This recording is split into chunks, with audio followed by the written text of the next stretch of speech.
Hello everyone, welcome. In this video I'll show you how to add a printer in Windows. So guys, in my interface on Windows 11, it's actually pretty simple. So before you actually add your printer, you need to connect your printer physically to your computer.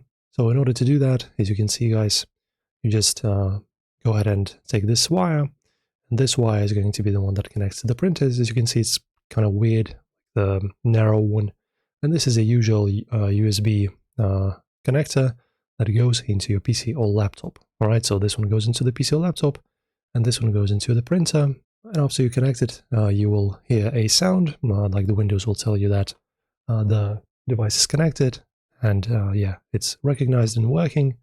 Then you go to Bluetooth and devices, you go to printers and scanners, and in here you just press on add a device. Your PC will search for your printer, will recognize it, and it's going to get connected, and it will work just fine.